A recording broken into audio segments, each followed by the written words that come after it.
Good evening, I'm Linord Moudou. This is Africa 54. Côte d'Ivoire's election commission is expected to announce Tuesday the first results from an election that is widely expected to give incumbent President Alassane Ouattara another term in office. The commission has estimated turnout for Sunday's vote at around 60%, although a civil society group put the figure at 53%. The opposition National Coalition for Change expressed further doubts about the turnout, saying many Ivorians stayed home and fewer than 20% actually voted. 3 opposition candidates pulled out before the vote, alleging voting irregularities. But international observers, including those from the African Union and the West African bloc, ECOWAS, said the voting was free and fair. From what we have seen, absolutely. I believe that we can safely say that our conclusion is that it was well organized and transparent. Right now, we're waiting for the winner. The election is seen as an important test for the country, following the post-vote violence 5 years ago that left at least 3,000 people dead. In any case, we are finished voting. We are waiting for the results. We want to know who really has won to be a free country. In 2010, Ouattara lost the first round to President Laurent Gbagbo, but official results showed him winning the runoff election. The international community recognized Ouattara as the winner, but Gbagbo refused to step down, setting off 5 months of violence that ended with Gbagbo being captured by pro-Ouattara forces backed by French special forces. Ouattara later assumed power. Gbagbo is in custody at the International Criminal Court and due to go on trial November 10th. For the latest details on the election, VOA correspondent Emilie Iob joins us by phone from Abidjan, Côte d'Ivoire. Good evening, Emilie. Good evening.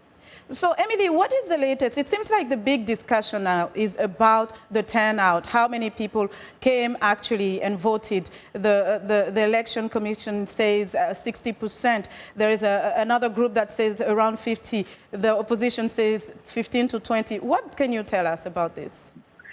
That is correct. Everybody's looking for the results. So the discussion in the meantime is about the turnout. As you said, some say the electoral commission says 60. Observers say 53 with a margin of error of 2%.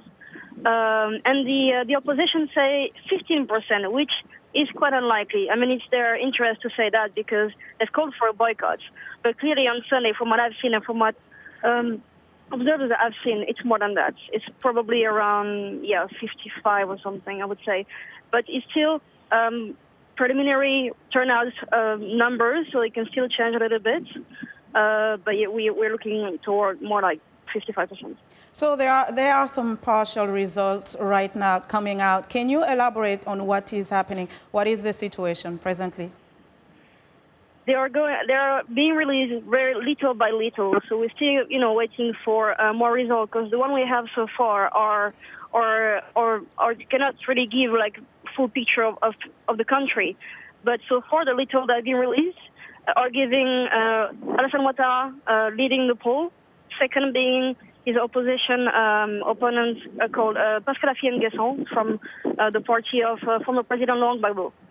Now, at this point, one candidate already admitted defeat.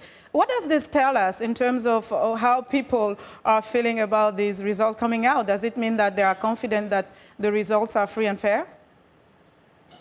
The observers, all of them, said that yesterday, that the elections were free and fair. The challenger who admitted defeat yesterday said that the election were rigged before, and then yesterday it came as a surprise that he actually admitted defeat even before any results were announced. But he said that his people were in the poll stations and also counted the ballots, and that he was sure that Ouattara was going to win. So he said it's too late for him to catch up. But for sure, Ouattara's camp is very confident that they are going to win. Now we're just going to have to wait and see. Okay, so we'll wait and see. And thank you, Emilie, for your excellent reporting. VOA's Emilie Iob reporting from Abidjan, Côte d'Ivoire.